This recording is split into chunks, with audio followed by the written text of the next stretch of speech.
Hi hello friends, ఎలా ఉన్నారు? నేను మీ డాక్టర్ సాయి చంద్ర. సో ఈరోజు మనతో ఒక విశిష్ట అతిథి ఉన్నారు, డాక్టర్ కరుణ్ కుమార్ గారు.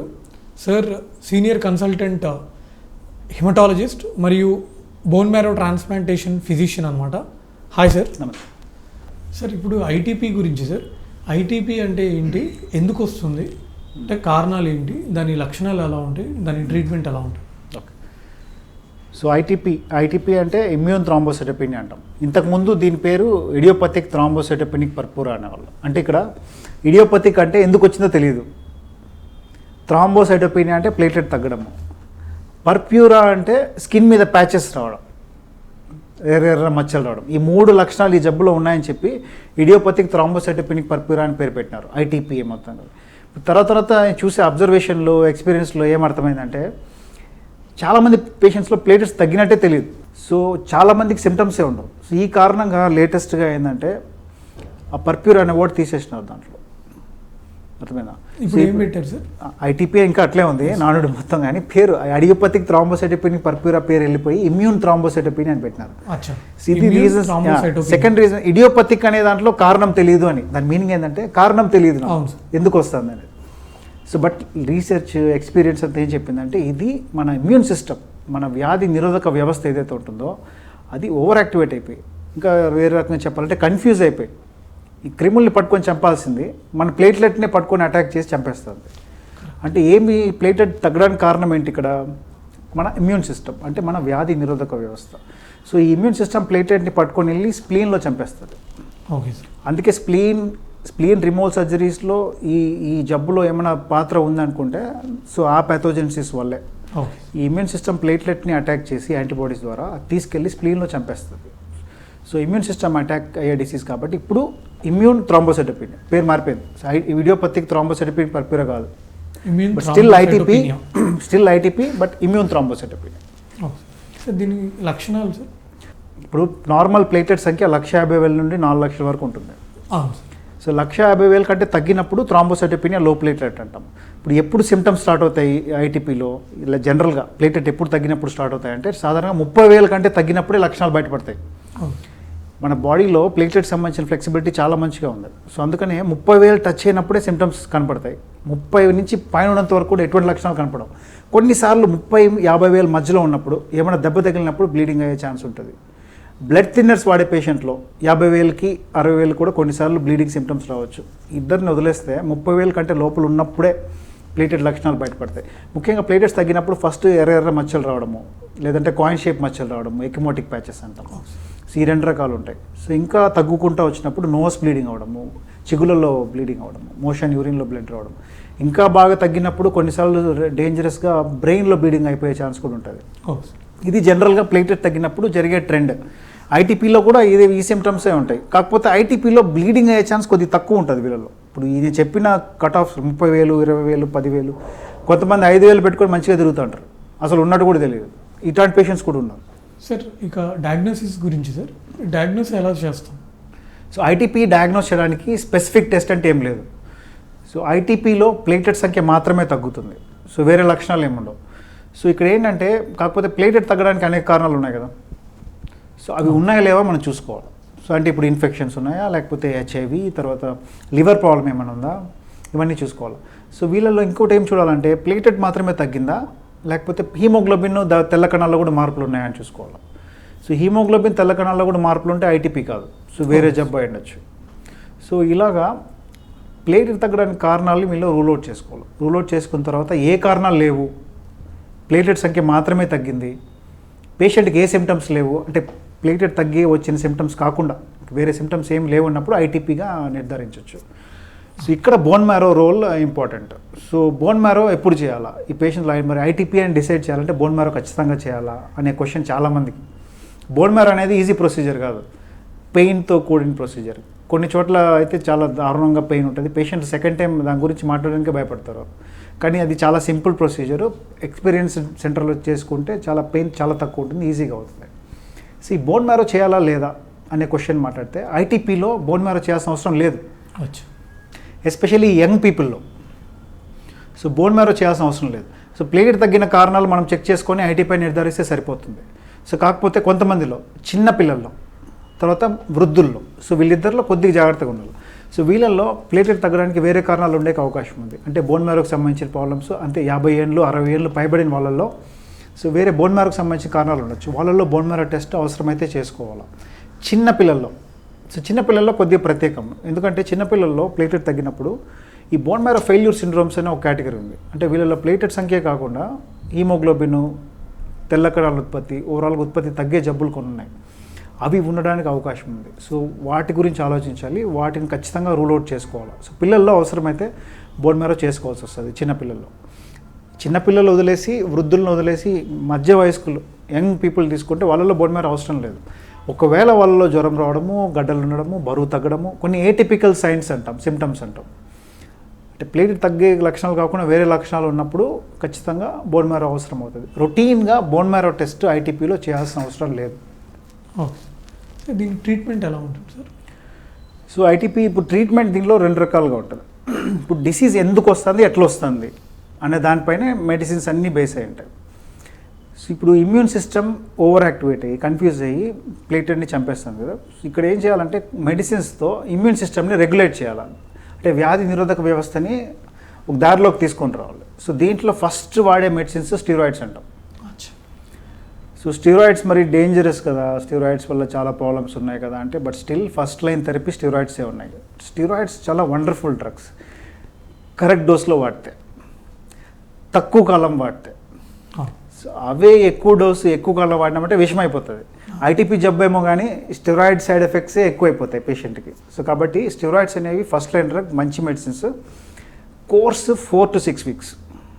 6 weeks కంటే ఎక్కువ వాడాల్సి వచ్చింది స్టెరాయిడ్స్ ఈ పేషెంట్స్లో. సో అన్నప్పుడు సో ఖచ్చితంగా వేరే మెడిసిన్స్కి వెళ్ళడం సేఫ్ అవుతుంది. కొన్నిసార్లు మన మెడిసిన్స్ కొనుక్కోలేని పక్షంలో లోడ్ ఆఫ్ స్టెరాయిడ్స్ కొద్దిగా ఎక్కువ కాలం వాడితే ప్రాబ్లం ఉండదు, కానీ అప్పుడు స్టిల్ మానిటరింగ్లో. బట్ యూజువల్గా 6 weeks కంటే స్టెరాయిడ్స్ ఎక్కువ ఇచ్చేకి మంచిది కాదు. సో స్టెరాయిడ్స్ అనేవి ఎలా పనిచేస్తాయంటే ఇమ్యూన్ సిస్టమ్ని రెగ్యులేట్ చేస్తాయి, లేదంటే ఇంకో రకం చెప్పాలంటే ఇమ్యూన్ సిస్టమ్ని కొద్దిగా సప్రెస్ చేస్తాయి. ఈ వాడిన తర్వాత ఐటీపీ పేషెంట్స్లో ఇప్పుడు 10 మంది పేషెంట్స్కి ఈ మెడిసిన్ వాడినప్పుడు దగ్గర ఒక 6 మందికి 7 మందికి బాగైపోతుంది, రెస్పాన్స్ వచ్చేస్తుంది. బట్ వీళ్ళని తీసుకుంటే ఒక నెల తర్వాత తీసుకున్నప్పుడు ఈ పేషెంట్స్లో సో వీళ్ళల్లో 70% మంది మళ్ళీ వెనక్కి వస్తారు. ఇప్పుడు ఐటీపీ జబ్బు సో 10 మందికి వచ్చిందంటే పెద్దవాళ్ళల్లో సో 7 మందిలో ఇది క్రానిక్ డిసీజ్ అయిపోతుంది చాలా వరకు. అంటే మొదట్లో కంట్రోల్ అయినా కానీ డిసీజ్, ఆ తర్వాత మళ్ళీ తిరిగి వెనక్కి రావడం అనేది కామన్గా చూస్తుంటాం. సో కాబట్టి కొద్ది మంది క్యూర్ అవుతారు. కాబట్టి ఫస్ట్లో స్టెరాయిడ్స్ అనేవి వాడి ఒక 6 వారాల కోర్స్ ఇచ్చిన తర్వాత బాగైపోయిన తర్వాత ఆపేస్తాం మెడిసిన్స్. ఆపేసిన తర్వాత వాళ్ళని ఏం చేస్తామంటే క్లోజ్గా ఫాలోఅప్ చేస్తాం. ఫాలోఅప్ చేసినప్పుడు ఎవరికైతే మళ్ళీ వెనక్కి వస్తుందో అప్పుడు ఖచ్చితంగా స్టెరాయిడ్స్ కాకుండా వేరే మెడిసిన్స్ని డెఫినెట్గా సెలెక్ట్ చేసుకోవాలి. ఇంకా కొంతమంది పేషెంట్స్ ఉంటారు స్టెరాయిడ్స్ పనిచేయవు, అంటే ఈ ప్రెగ్నెన్సీలోన్ కానీ ఈ మాత్రం అనేవి వీళ్ళలో పనిచేయన్నట్టు. సో పని చేయనప్పుడు వెంటనే సెకండ్ లైన్కి వెళ్ళిపోవాలి. సెకండ్ లైన్ అంటే ఏంది, ఫస్ట్ లైన్ అంటే ఏంటంటే ఐటీపీలో ఫస్ట్ లైన్ అంటే ఫస్ట్ వాడే స్టాండర్డ్ మెడిసిన్ స్టెరాయిడ్. అది పనిచేయని పక్షంలో, లేదంటే డోస్ ఎక్కువ అవసరం అవుతుంది పేషెంట్కి, ఎక్కువ కాలం ఇవ్వాల్సి వస్తుంది అనే పక్షంలో, లేదంటే జబ్బు మళ్ళీ వెనక్కి వచ్చింది అనే పక్షంలో సెకండ్ లైన్ అంటే నెక్స్ట్ మెడిసిన్స్ వాడాల్సి వస్తుంది. సో వీటిల్లో అనేక ఆప్షన్స్ ఉన్నాయి. మైకోఫిట్ అనే ట్యాబ్లెట్ ఒకటి ఉంది, అజురాన్, సైక్లోస్పోరిన్, ఇంకా డాప్సోన్ అనే ట్యాబ్లెట్ ఉంది. ఈ రకరకాల మాత్రలు ఉన్నాయి. సో వీటిల్లో పేషెంట్ ప్రొఫైల్ తగ్గట్టు పేషెంట్తో డిస్కస్ చేసిన తర్వాత వాళ్ళ అఫోర్డబిలిటీ, వాళ్ళు కొనుక్కోగలుగుతారా లేదా, సో సైడ్ ఎఫెక్ట్ ప్రొఫైల్ ఏంది అది పేషెంట్తో డిస్కస్ చేసిన తర్వాత ఒక మాత్రని ఏదో ఒకటి సెలెక్ట్ చేసుకుంటాం. సో ఈ వీటిల్లో సెలెక్ట్ చేసుకున్న తర్వాత వాటిని స్టార్ట్ చేసి తర్వాత నెక్స్ట్ ఫాలోఅప్లో పెట్టుకుంటాం అన్నట్టు. So next second line medicines అన్నట్టు. సో ఇంకా వేరే ఆప్షన్స్కి గురించి మాట్లాడితే ఇంకా లేటెస్ట్ ఆప్షన్స్ ఉన్నాయి. థ్రాంబోపాయిటిన్ అగోనిస్ట్ అంటాం, అంటే ట్రాంబోపాక్ కానీ రోమిప్లాస్టిన్ కానీ అనే డ్రగ్స్ ఉన్నాయి. సో ఈ 2 మెడిసిన్స్ కూడా కొద్దిగా హైలీ ఎఫెక్టివ్ మెడిసిన్స్ అని చెప్పొచ్చు, సైడ్ ఎఫెక్ట్స్ తక్కువ ఉండే మెడిసిన్స్ అని చెప్పొచ్చు. సో ఇవి ఎలా పనిచేస్తాయంటే ఇప్పుడు ఐటీపీలో ఇమ్యూన్ సిస్టమ్ రెగ్యులేషన్ అని చెప్పినాం కదా, ఐటీపీ పేషెంట్స్లో అడిషనల్గా కొంతమందికి ఉత్పత్తికి సంబంధించిన ప్రాబ్లమ్స్ కూడా ఉంటాయి. అంటే ప్లేటెడ్ పుట్టాల్సినంత పుట్టకపోవడం కూడా చూస్తుంటాం. సో ఈ ప్రాసెస్ని గమనించి మన ఎక్స్పర్ట్స్ ఏం చేసినారంటే ఓకే ఈ ట్రాంబోపాయిటిన్ అగోనిస్ట్ ట్రాంబోపాక్ రోమిప్లాస్టిన్ అనే మెడిసిన్ వాడితే ఎక్స్ట్రా ప్లేట్లెట్ ఉత్పత్తి అవుతుందని చెప్పి ఈ మెడిసిన్ని వాడడం స్టార్ట్ చేసినారు అన్నట్టు. ఆ తర్వాత ఇవి చాలా ఎఫెక్టివ్ మెడిసిన్స్గా ప్రూవ్ అయినాయి. పనితీరులో సైడ్ ఎఫెక్ట్స్ విషయంలో కూడా సైడ్ ఎఫెక్ట్స్ కూడా చాలా తక్కువ వస్తాయి. సో ఈ మెడిసిన్స్ ఏం చేస్తాయంటే ప్లేటెట్ సంఖ్యను పెంచుతాయి. Okay sir. ప్లేటెట్ కౌంట్ని పెంచి ప్లేటెట్ కౌంట్ని నార్మలైజ్ చేయడానికి ట్రై చేస్తాయి అన్నట్టు. సో ఒక పక్క ఇమ్యూన్ సిస్టమ్ని రెగ్యులేట్ చేసే మెడిసిన్స్ అధికంగా డ్యామేజ్ చేయకుండా, వీటిలో స్టెరాయిడ్స్ మిగతా చెప్పిన లిస్ట్. ఇంకోటి ప్లేటెట్ కౌంట్ పెంచే మెడిసిన్స్ అంటే ట్రాంబోపాగ్, రోమిప్లాస్ట్. సో సెకండ్ లైన్ మెడిసిన్స్లో ఇదా అదా అనేది పేషెంట్తో కూర్చొని డిస్కస్ చేయాలి. ఐటీపీలో ఎట్లా అంటే స్టాండర్డ్ ట్రీట్మెంట్ పేషెంట్ వచ్చినాక రాసి ఇంక తీసుకుని వెళ్ళిపోవాలి చెప్పట్లేదు. ఆ పేషెంట్ అర్థం చేసుకోవాలా, ఆయన ఏంది, ఆయన కొనుక్కోగలుగుతాడా లేదా, ఆయన పరిస్థితులు ఏంది, ఏ ఊరు నుంచి వస్తున్నాడు, అంటే ఫాలోఅప్కి రెగ్యులర్గా రాగలుగుతాడా లేదా, ఈ సైడ్ ఎఫెక్ట్ ప్రొఫైల్ ఈ పేషెంట్లో అధిక హాని క్రియేట్ చేస్తుందా, పేషెంట్ రెగ్యులర్గా తీసుకుంటాడా, చెప్పిన మాట వింటాడా, ఇవన్నీ ఫ్యాక్టర్స్ చూసుకున్న తర్వాత పేషెంట్తో మాట్లాడి పేషెంట్ రిక్వెస్ట్ చేసిన డ్రగ్ని రాసి పంపించాల్సి వస్తుంది. సో స్టాండర్డ్ ఒక మెడిసిన్ ఉండదు, ఇవి జనరల్గా వాడే మెడిసిన్స్ వీటిలో. సార్ ఈ ఐవిఐజి ఇమ్యునోగ్లోబులిన్స్ అనేది ఎప్పుడు ఇస్తాం సార్? సో ఇమ్యునోగ్లోబులిన్స్ అనేది ఐటీపీలో ఒక ప్రత్యేక పాత్ర ఉందండి. సో సాధారణంగా అందరికీ ఇవ్వరు ఐవిఐజి, ఎందుకంటే కాస్ట్లీ మెడిసిన్ అది. సో ఎటువంటి పరిస్థితులు ఇస్తామని అడిగినప్పుడు కొంతమంది ఐటీవీ పేషెంట్స్ ఎక్కువ బ్లీడింగ్ ప్రాబ్లమ్స్తో వచ్చేస్తారు. సో వీళ్ళు ఏంటంటే నోస్ బ్లీడింగ్ ఆగకుండా అవుతుంటుంది, మోషన్లో బ్లీడింగ్, యూరిన్లో బ్లీడింగ్, లేదంటే ఈ బ్లీడింగ్ ఉండాల్సిన అవసరం లేదు, వేరే రకమైన సివియర్ బ్లీడింగ్ ఉన్నప్పుడు, ప్లేటెట్ సంఖ్య 10,000 కంటే లోపల ఉన్నప్పుడు. ఇప్పుడు ఐటీపీలో వాడే మెడిసిన్స్ ఏదైనా కూడా టైం తీసుకుంటాయి. సో వెంటనే పనిచేయవు. మినిమం స్టాండర్డ్ మెడిసిన్స్తో 4-5 డేస్ టైం పడుతుంది. కొన్నిసార్లు అంత టైం మనకు ఉండదు. సో పేషెంట్ని తొందరగా మనం ఏంటంటే కాపాడాల్సి వస్తుంది, ప్లేట్లెట్స్ పెంచడానికి చేయాల్సి వస్తుంది. సో వీటిల్లో ఏదైనా మెడిసిన్ ఉంది అతి త్వరగా పెంచగలిగే మెడిసిన్ అంటే ఐవిఐజి. సో 10,000 ఉంది కదా అని ఐవిఐజి ఇవ్వకూడదు. ఎవరికి బ్లీడింగ్ అయ్యే పేషెంట్స్కి ఎమర్జెన్సీ నుంచి కాపాడాలా, రెస్క్యూ చేయాలా అన్నప్పుడే ఐవిఐజి వాడాల్సి వస్తుంది. ఐవిఐజి ఏం చేస్తుందంటే జబ్బునేం క్యూర్ చేయదు, టెంపరీగా కొన్ని వారాల వరకు ప్లేటెట్ని పెంచేస్తుంది. ఇమ్మీడియట్గా వితిన్ 24 to 48 అవర్స్లో ప్లేటెట్ కౌంట్ని సేఫ్ కౌంట్ తీసుకెళ్తుంది. అందరికీ పనిచేస్తుంది అంటే పనిచేయదు, 90% మందికి పనిచేస్తుంది. సో ఎమర్జెన్సీలో వాడే డ్రగ్గే ఐవిఐజి. సో అది పరిస్థితి బట్టి యూజ్ చేస్తాం. Okay sir. సార్ ఇంకోటి బ్లడ్ ట్రాన్స్ఫ్యూజన్, ఈ ప్లేట్లెట్ ట్రాన్స్ఫ్యూజన్ అంటాం కదా సార్, అది ఎప్పుడు చేస్తాం? సో సాధారణంగా ప్లేట్లెట్ ట్రాన్స్ఫ్యూజన్ జనరల్గా ఇండికేషన్ తీసుకుంటే ప్లేటెట్ సంఖ్య 20,000 కంటే తగ్గినప్పుడు ప్లేటెట్స్ ఎక్కిస్తాం, అంటే ఏ జబ్బు అయినా కానీ. ఐటీపీలో ఇలా కాదు. సో ఇప్పుడు ఈ ఐటీపీలో ఏమవుతుందంటే మన వ్యాధి నిరోధక వ్యవస్థ ఇమ్యూన్ సిస్టమ్ యాక్టివేట్ అయ్యి ప్లేటెట్ని అటాక్ చేస్తూ ఉంటుంది కదా. నువ్వు బయట నుంచి ప్లేట్లెట్స్ ఇచ్చినా కూడా ఆ ప్లేట్లెట్స్ని పోయి అటాక్ చేసి క్లియర్ చేసేస్తాయి, ఇచ్చి ఉపయోగం ఉండదు. మరి ఎప్పుడు ఇవ్వాలా ప్లేట్లెట్స్ ఈ పేషెంట్స్లో అని అడిగితే ఇందాక చెప్పినట్లే ఐవిఐజీ ఎప్పుడైతే ఇస్తామో ఎమర్జెన్సీలో బ్లీడింగ్ అయ్యే పేషెంట్లో మనకి ప్రత్యామ్నాయాలు ఎక్కువ లేనప్పుడు ఐవిఐజీ ఇస్తాం కదా. సో ప్లేట్లెట్స్ కూడా అంతే, ఎమర్జెన్సీలో పేషెంట్ బ్లీడింగ్ అవుతుంది అన్నప్పుడు ప్లేటెట్స్ ఎక్కించాలి. మరి ఎక్కించిన ప్లేటెట్స్ మరి అప్పుడు పనిచేస్తాయని క్వశ్చన్ అడగచ్చు. ఎక్కించిన తర్వాత వాటి పనితీరు కేవలం 15-20 minutes 30 minutes వరకే ఉంటుంది. అట్లీస్ట్ ఆ టైంలోనే బ్లీడింగ్ మనం కంట్రోల్ చేయొచ్చు అని ఒక ఉద్దేశంతోనే ఆ సమయంలో మాత్రమే ప్లేటెట్స్ ట్రాన్స్ఫర్ చేస్తాం ఐటీపీలో. సో మిగతా జబ్బుల్లో వేరే, మిగతా జబ్బుల్లో 20,000 కంటే తక్కువ ఉన్నప్పుడు ట్రాన్స్ఫర్ చేసేస్తాం. సార్ ఈ రిటూక్సిమ్యాబ్ గురించి కొంచెం చెప్పండి సార్. సో ఇప్పుడు ట్రీట్మెంట్ ఆప్షన్స్లో రిటెక్స్మ్యాబ్ అనే డ్రగ్ కూడా ఒకటి ఇంపార్టెంట్ ఉంటుంది. రిటెక్స్మ్యాబ్ ఎట్లా పనిచేస్తుంది అంటే CD20 లింఫోసైట్స్ అని ఉంటాయి. సో బేసికల్లీ వీటి నుంచే మనకి యాంటీబాడీస్ వస్తాయి. యాంటీబాడీసే ప్లేట్ని అటాక్ చేసి చంపేస్తాయి. ఇప్పుడు స్టెరాయిడ్స్ ఏం చేస్తాయి, జనరలైజ్డ్గా ఇమ్యూనిటీని తగ్గిస్తాయి. ఈ సెకండ్ లైన్ డ్రగ్స్లో ఒక్కొక్క లెవెల్లో పనిచేసి ఇమ్యూన్ సిస్టమ్ తగ్గిస్తాయి. ఈ రిటెక్స్మ్యాబ్ ఏం చేస్తుంది అంటే యాంటీబాడీ ప్రొడక్షన్ ఆపేస్తుంది.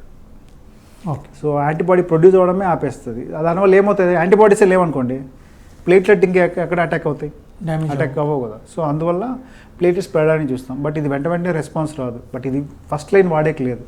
ఇది ఇచ్చిన తర్వాత ఇమ్యూన్ సిస్టమ్ కొద్దిగా తగ్గుతుంది అన్నట్టు. సో ప్లేట్లెట్స్ పెరగట్లేదు, స్టాండర్డ్ మెడిసిన్స్తో పెరగట్లేదు అన్నప్పుడు దీని జోలికి వెళ్తాం. సో ఇది ఇచ్చిన 10 మందికి ఇస్తే 6 మందికి పనిచేస్తుంది. సో బట్ కాకపోతే ప్రాబ్లం ఏంటంటే 2 ఏళ్ల తర్వాత మళ్ళీ జబ్బు వెనక్కి వచ్చే ఛాన్సెస్ ఎక్కువ వీళ్ళల్లో. సో మనకి ఒక బెస్ట్ సెకండ్ లైన్ మెడిసిన్ లాగా బాగా పనిచేస్తుంది రిటెక్స్మ్యాబ్. బట్ అగైన్ అది కాస్ట్ ఇష్యూస్ వల్ల అది అంత ఫ్రీక్వెంట్గా వాడలేము వీళ్ళలో. సెకండ్ ఏంటంటే ఇమ్యూన్ సిస్టమ్ కొద్దిగా డౌన్ అవుతుంది. సార్ స్ప్లీనెక్టమీ ఎప్పుడు చేస్తాం సార్? చాలా వరకు స్ప్లీనెక్టమీ అంటే స్ప్లీన్ రిమూవల్ ఆపరేషన్. అసలు స్ప్లీనెక్టమీ ఎందుకు చేయాలి ఈ జబ్బులో అని అడిగితే, సో మన ఇమ్యూన్ సిస్టమ్ ప్లేట్లెట్ని అటాక్ చేసి బ్లడ్లో చంపదు ప్లేట్లెట్ని, అది తీసుకెళ్ళి స్ప్లీన్లో కూర్చోబెట్టి చంపేస్తుంది. సో మన ఐటీపీలో. అందుకనే స్ప్లీన్ రిమూవ్ చేసేస్తే యాంటీబాడీస్ ప్లేట్లెట్కి అతుక్కున్నా కానీ అవి చనిపోవు. స్ప్లీన్లో తీసుకుపోవడానికి స్ప్లీన్ ఉండదు. సో అందుకని ప్లేట్లెట్లో బ్లడ్లో అలా నిలిచిపోతాయి. సో బ్లడ్లో అలా నిలిచిపోతాయి కాబట్టి ఇంకా సో ప్లేటెడ్ కౌంట్ చనిపోకుండా ఇంకా నార్మల్గా మెయింటైన్ అయిపోతుంది అన్నట్టు. సో ఈ ప్రిన్సిపల్లే దీని వెనకాల స్ప్లీనెక్టమీ ఎందుకు చేస్తారు అయితే, మరి ఎంతమందిలో పనిచేస్తుంది, ఎప్పుడు చేయాలనే క్వశ్చన్కి ఆన్సర్ ఏంటంటే, సో పాతకాలంలో ఏం చేసేవాళ్ళంటే స్టిరాయిడ్స్ వాడేవాళ్ళు. స్టిరాయిడ్స్ పని చేయకపోతే డైరెక్ట్గా స్ప్లీన్ తీసేసేవాళ్ళు ఇప్పుడు ఆ టైంలో. బట్ స్ప్లీన్ అనేది మన బాడీలో ఒక వేస్ట్ పార్ట్ కాదు. సో దానికి చాలా ముఖ్యమైన ఫంక్షన్స్ ఉన్నాయి. ఒకటి బ్లడ్ ప్యూరిఫై చేస్తుంది, రెండు మన ఇన్ఫెక్షన్స్, కొన్ని రకాల ఇన్ఫెక్షన్స్ నుంచి మనల్ని కాపాడుతుంది. సో ఈ రెండు కారణాల వల్ల స్ప్లీన్ తీసేసినప్పుడు ఈ పరిణామాలు మనం చూస్తాము. కొన్ని రకాల ఇన్ఫెక్షన్లు ఎక్కువగా రావడం మనం గమనిస్తాం. అందుకే స్ప్లీన్ తీసే ముందు టీకాలు వేస్తారు, ఆ తర్వాత కూడా టీకాలు వేసుకుంటూ ఉండాలి కొన్ని రకాలు. సో ఇన్ఫెక్షన్ రిస్క్ పెరిగిపోతుంది. ఇది ఎస్పెషల్లీ 5 ఏళ్ళలో పిల్లలు అయితే చాలా పెద్ద రిస్క్ ఎక్కువ ఉంటుంది. సేమ్ వయసు మళ్ళిన వాళ్ళలో కూడా రిస్క్ ఎక్కువ ఉంటుంది. సో ఈ కారణాల వల్ల స్ప్లీనెక్టమీ అనేది అంత ఈజీ కాదు, ఒక ఆపరేషన్. అది చాలామంది సర్జరీ అంటే భయపడతారు. కొంతమందిలో బ్లడ్ క్లాట్ అయ్యే టెండెన్సీ పెరిగిపోతుంది స్ప్లీన్ తీసిన తర్వాత. సో ఈ 3 కారణాల వల్ల ఏంటంటే తర్వాత ఇదొకటి, ఈ సైడ్ ఎఫెక్ట్స్ ఒకటి. ఇప్పుడు లేటెస్ట్గా వచ్చిన మెడిసిన్స్, ఇప్పుడు ఇందాక నేను చెప్పినట్టు ట్రామోపాయిటిన్ అగోనిస్తుంది, ట్రాంబోపాగ్, తర్వాత రోమి, ఇవి వచ్చిన తర్వాత ఇరిటెక్సిమాబ్, ఇవన్నీ వచ్చిన తర్వాత ఇప్పుడు ఏమైందంటే ఆ స్ప్లీనెక్టమీ చాలా తగ్గిపోయింది. స్టిరాయిడ్స్ పనిచేయకపోతే స్ప్లీన్ తీయాల్సిన అవసరం లేదు. ఇప్పుడు ఉన్న మెడిసిన్స్లో సెకండ్ లైన్ మెడిసిన్స్ వాటిని వాడుకుంటూ మనము జబ్బుని కంట్రోల్లో తెచ్చుకోవచ్చు. కానీ కొంతమందికి అవసరం అవుతుంది. సో బట్ ఆ పర్సన్ ఎవరు, ఎందుకు అనేది అది హెమటాలజిస్ట్ ఎవాల్యుయేట్ చేసిన తర్వాతే డెసిషన్ తీసుకోవడం మంచిది అవుతుంది. సో చాలా థ్యాంక్స్ సార్, చాలా మంచి విషయాలు చెప్పారు. సో ఇది ఫ్రెండ్స్ ఈ వీడియోలో. నెక్స్ట్ వీడియోలో మరింత కొత్త క్వశ్చన్స్తో మళ్ళీ కలుద్దాము.